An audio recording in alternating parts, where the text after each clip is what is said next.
신경근 조절은 신경계와 근육계가 협력해서 움직임을 보다 정확하고 효율적으로 수행할 수 있도록 하는 메커니즘인데, 이러한 신경근 조절 훈련 또는 신경근 조절 훈련을 해야 하는 이유는 다양합니다.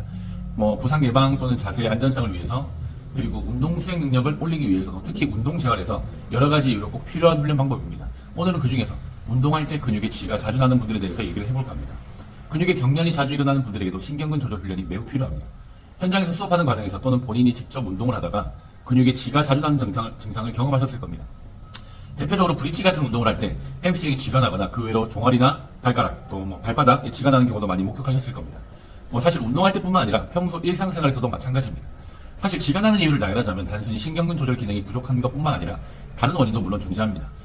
전해질의 불균형이 있거나 마그네슘이 또 부족해도 그렇고, 트리거 포인트가 형성되어 있거나 근육 간의 협응력 부족으로 인해 근육 피로도가 원인일 수도 있고, 혈액순환 또한 문제가 될 수도 있습니다.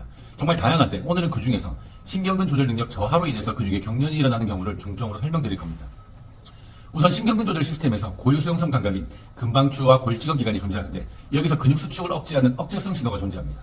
그러나 만약 이 부분에 문제가 생긴다면 수축이 과도하게 일어나도 억제할 수가 없어서 근육에 지가 나는 결과를 나타나게 되는 거죠. 쉽게 정리해드리면, 내가 내 몸의 근육을 내 스스로 수축과 이완을 제대로 통제하지 못해서 또는 조절하지 못할 경우에 우리 몸의 근육에 경련이 나타날 확률이 높다는 겁니다. 자, 그럼 근육에 지가 자주 나는 분들에게 신경근 조절 훈련을 하기 위해서 어떤 식으로 운동 프로그램을 계획해야 될까요? 그 방법이 궁금해 하실 건데, 지금부터는 운동 방법을 설명드릴 겁니다. 근육에 지가 자주 나는 부위에 적용해서 운동시켜 보시면 됩니다. 첫 번째는 등척성 수축을 이용하는 방법입니다. 등척성 수축은 근육의 길이 변화 없이 장력을 유지하기 때문에 운동신경계가 안정된 환경에서 수축을 학습하고 피드백 루프를 재정렬할 수 있습니다. 피드백 루프를 재정렬한다는 건 신경계와 근육 사이의 정보 전달 시스템을 정확하게 작동하게 재조정한다는 거죠. 종아리를 타겟으로 운동을 진행한다면 벽에 손을 짚어 선 자세에서 뒤꿈치를 들어준 상태에서 등척성 수축을 진행하시면 됩니다. 이때 중요한 건 작은 각도에서 시작해서 점점 각도를 늘려가서 다양한 각도에서 등척성 수축을 진행해줘야 전체 근육 길이 범위에서 신경근 조절 능력을 훈련할 수 있습니다. 신경근 조절 훈련 방법 두 번째는 수축과 이완의 속도를 천천히 하는 것입니다. 이 방법은 근육이 과도하게 수축하거나 불필요하게 긴장하지 않게 하는 억제 회로를 활성화시켜주고 신경계의 운동 제어 능력을 정밀하게 재훈련하는 방법입니다. 또한 천천히 수축하고 이완하게 되면 금방추와 GTO가 근육의 길이 장력을 더 정확하고 세밀하게 감지하고 뇌가 이 정보를 해석하여 보다 더 정확하고 안정된 피드백 반응을 학습하게 됩니다.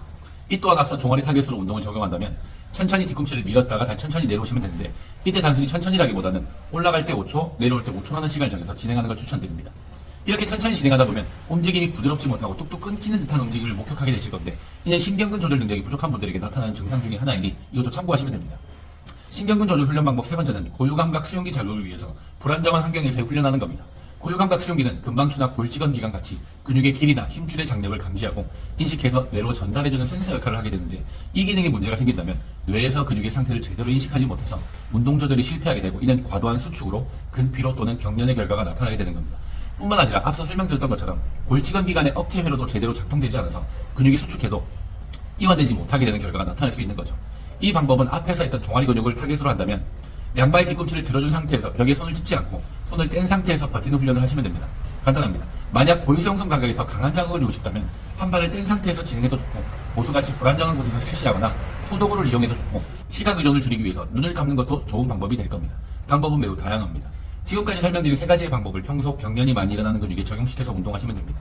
만약 이러한 훈련들을 꾸준히 했는데도 불구하고 또는 이러한 운동을 큰 보상작용 없이 제대로 수행하는 데에도 근육의 경련이 일어나고 있다면 다른 문제일 확률이 높을 겁니다.